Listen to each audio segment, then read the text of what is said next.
and the title of my performance is The Power to Pardon, the President and the Public in the Rosenburg Case.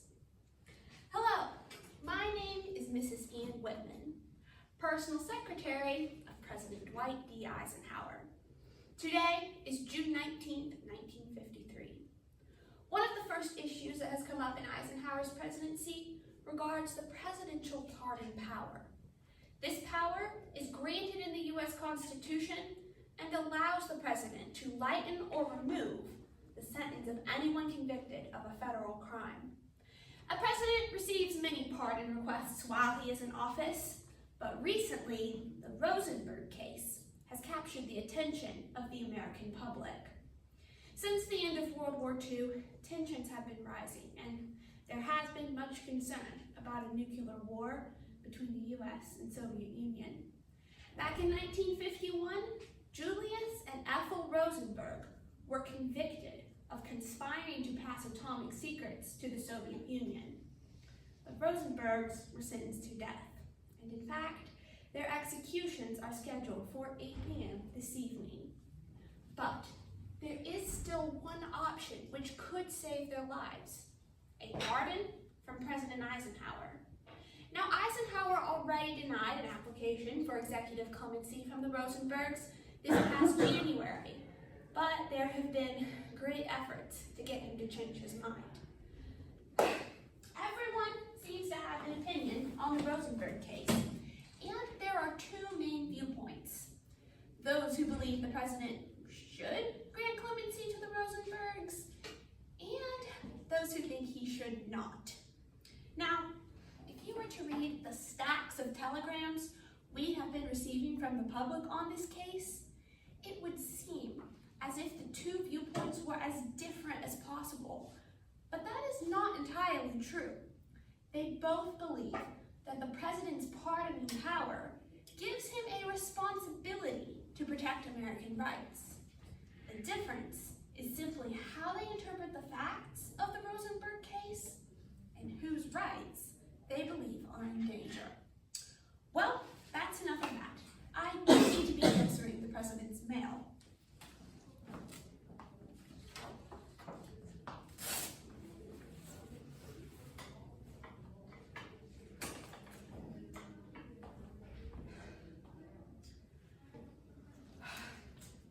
Yes, I have a telegram to send today. June 19th, 1953, the President of the White House. Dubious guilt. Don't martyr Rosenbergs. And that will be all. Thank you. Oh, hello, Mrs. Smith. I almost didn't see you there. I am just so distraught. I have just been sending a telegram to President Eisenhower asking him to have mercy and pardon Julius and Ethel Rosenberg.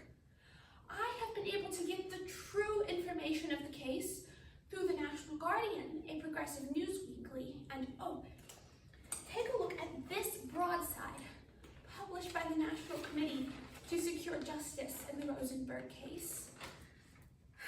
Here are the Rosenbergs' two sons, Robert and Michael, writing to the president and asking him not to let anything happen to their mommy and daddy. As much as the government wants to deny it, the Rosenbergs did not receive a fair trial and were convicted on unreliable evidence. The primary witness against the Rosenbergs was Ethel's brother, David Greenglass, but new evidence uncovered by the National Committee to Secure Justice in the Rosenberg case proves that his testimony was false.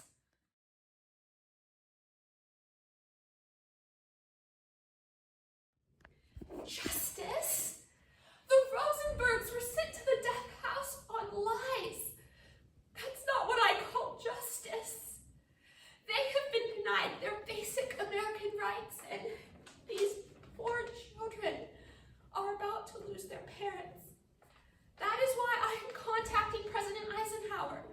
It is his responsibility to use his pardoning power and and restore the rights of the Rosenbergs. Well, I don't know what else I can say to convince you. We will know soon how this case will end, and I can only hope that Eisenhower will change his mind.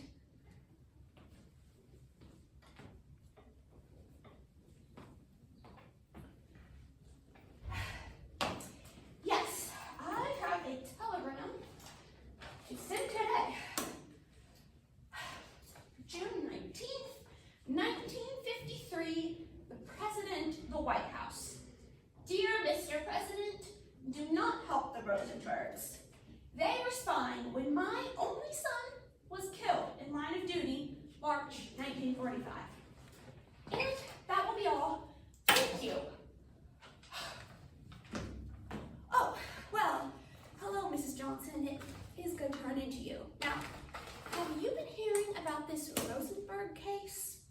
Well, I have just been sending a telegram to President Eisenhower asking him not to interfere with justice and to let the Rosenbergs die.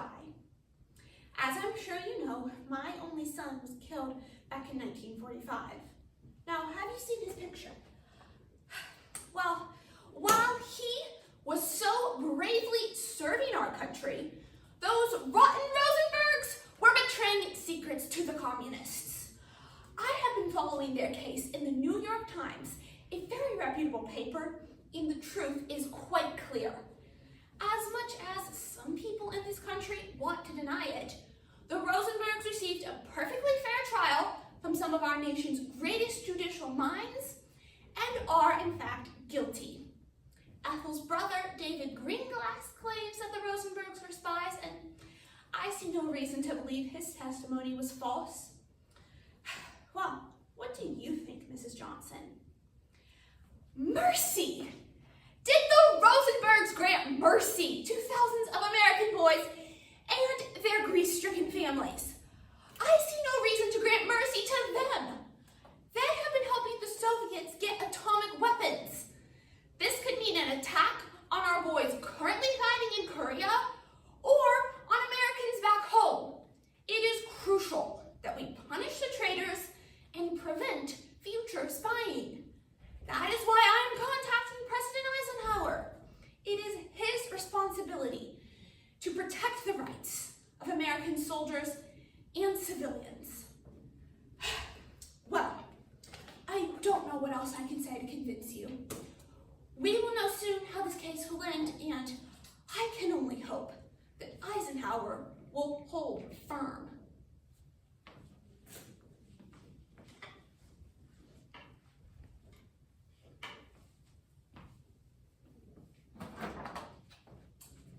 Well, it's been over 40 years since we last met.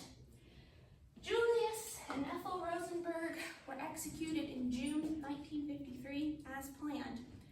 President Eisenhower never granted them any form of clemency, and back when I was his secretary, I learned something of his reasons. Eisenhower believed that the nation must be kept safe from espionage, and that executing the Rosenbergs would deter potential spies. Although Eisenhower obviously was opposed to clemency, he did state in a letter to his friend that not all the arguments were on either side. The Soviet Union fell in 1991, and despite some close calls, they never engaged in nuclear conflict with the United States. The Rosenberg case continues to be debated to this day. The Venona documents have been top secret for years, but in 1995, a sampling was finally made available to the public. 19 of these messages concern the Rosenbergs. While some people claim that the messages prove their innocence, others argue that they prove their guilt. So, as you can see, nothing has really changed. Although both sides have vastly different ideas about the facts of the case, whose rights are in danger, and what the president should do, there is one thing they all have in common. The American public believes that the president has a responsibility to protect American rights. This, I believe, will hold true through future generations of presidents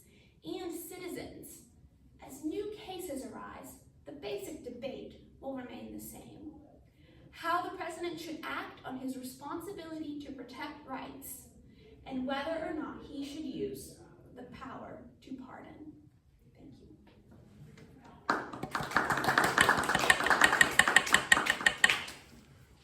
Tell us how you selected your topic. So I have been interested in presidents in a long time, and I also was interested in doing something about the Cold War this year. And as I started looking into different options, I felt like the pardon power would fit in well with the theme and the Rosenburg case, because everybody was arguing about if they had gotten their rights or if executing them would give other people rights or deny them rights. And I thought it would fit in well with the theme. And what I began to see was that the president was viewed as the one who had the responsibility to make sure everyone was getting the rights that they needed. And I picked this topic for the theme mostly because I just like presidents and I like thinking about presidential power. And you stressed in your performance public opinion. Yes. What do you think of the role of public opinion in this case? I think it was the main thing in the case. The Rosenbergs were not the only people who were being convicted of espionage, but their case, as Mrs. Woodman said, captured the attention of the American public because people heard of it and they sort of became the face of the issue of spies in America, and all the feelings that people had about spies and came out in that. So the people, it wasn't so much of them that they were any more special, it's just that they, for whatever reason, people had heard of them.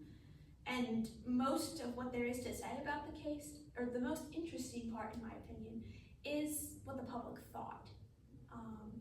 And as you can see, they had a lot to say. And that also affected how the president, what they thought of the president, because it was very intertwined with him. And people's opinion of Eisenhower